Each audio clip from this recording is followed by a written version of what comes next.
আমি কিছুক্ষণের জন্য হলেও শাকিব খান হতে চাইতাম। মানে কি চলে তার ব্রেইনে এটা একটু বোঝার জন্য।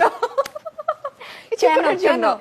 মানে এটা আসলে দরকার আছে না, লাইক মানে এতগুলো বছর একসাথে থেকেও বোঝা যায় না এই brain এ কি সামান্য আছে। মানুষ অনেকে আছে যারা 30 বছর একসাথে সংসার করে থেকেও তারপরেও বোঝে না। চিনতে পারে না।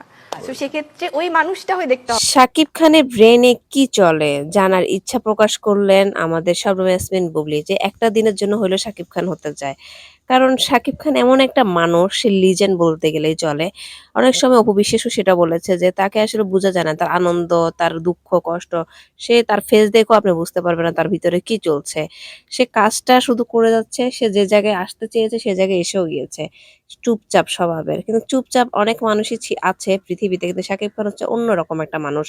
যেমন ধরি মাছ না ছুঁই পানি, এই টাইপের হচ্ছে শাকিব খান।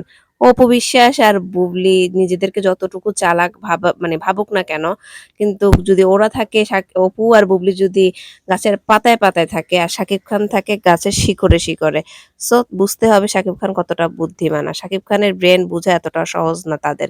শাকিব খানের ব্রেন বুঝতে হলে তাদের আরো 3 বার জন্মগ্রহণ করতে হবে।